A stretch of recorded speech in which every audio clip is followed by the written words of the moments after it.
वैष्णवी हगवणेच्या आत्महत्या प्रकरणी राजेंद्र हगवणे आणि दीर सुशील राजेंद्र हगवणे यांना आश्रय देणाऱ्या 5 जणांना बावधन पोलिसांनी काल बेड्या ठोकल्या आहेत असा मोठा अपडेट आता समोर येतो।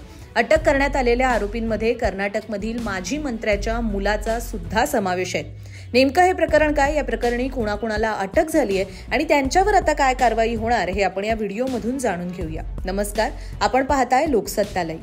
वैष्णवी हगवणे हिने 16 मे 2025 ला आपल्या राहत्या घरी सासरच्या जाचाला कंटाळून हुंड्यासाठी होणाऱ्या मागणीला वैतागून गळफास घेऊन आत्महत्या केली होती। आत्महत्येनंतर वैष्णवीच्या सासूबाई लता राजेंद्र हगवणे, करिश्मा राजेंद्र हगवणे म्हणजेच वैष्णवीच्या नणंदबाई आणि वैष्णवीचे पती शशांक हगवणे या तिघांनाही अटक करण्यात आली होती। मात्र त्याच वेळी या प्रकरणातील मुख्य आरोपी राजेंद्र हगवणे आणि वैष्णवीचे दीर सुशील राजेंद्र हगवणे हे फरार होते। 17 मे 2025 ते 22 मे 2025 या मधल्या काळामध्ये सुशील आणि राजेंद्र हगवणे यांनी विविध गाड्यांमधून विविध ठिकाणी प्रवास केला होता। काही ठिकाणी ते वास्तव्याला सुद्धा होते। इतकंच नाही तर वैष्णवीची आत्महत्या झाल्यानंतर तिच्यावर अंत्यविधी सुद्धा व्हायच्या आत राजेंद्र आणि सुशील हगवणे हे एका हॉटेलमध्ये मटणावर ताव मारताना दिसून आले होते असा व्हिडिओ सुद्धा सोशल मीडियावरती व्हायरल होत होता।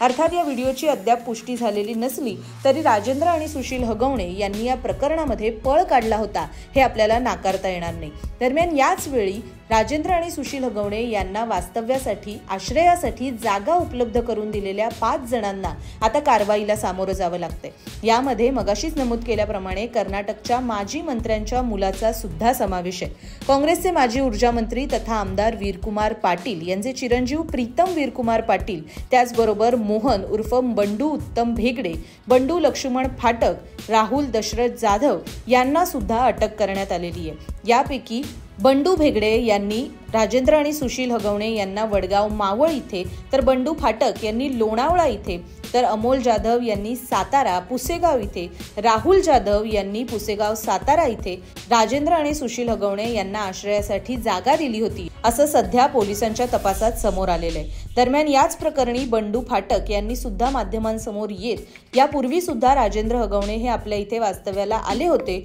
या वेळेला नेमकं काय घडलं याबाबतची माहिती नसल्याने आम्ही नेहमीप्रमाणे त्यांना जागा दिली, मात्र जेव्हा आम्हाला हे कळलं तेव्हा आम्हालाही धक्का बसला अशी प्रतिक्रिया दिली होती। वैष्णवी शशांक हगवणेच्या आत्महत्या प्रकरणी आतापर्यंत सर्व आरोपींना अटक करण्यात आली आहे। मात्र असं असलं तरी वैष्णवीच्या 9 महिन्याच्या बाळाला बेपत्ता करणारा निलेश चव्हाण हा अजूनही पोलिसांच्या तावडीत आलेला नाहीये।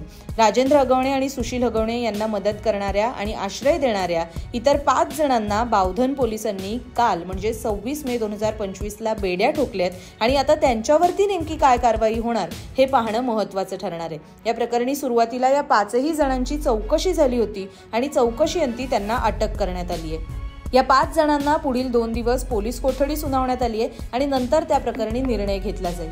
वैष्णवी हगवणे आत्महत्या प्रकरणातील पुढील सर्व अपडेट्स जाणून घेण्यासाठी लोकसत्ताच्या YouTube चॅनलला सबस्क्राईब करायला विसरू नका। पाहत रहा लोकसत्तालय।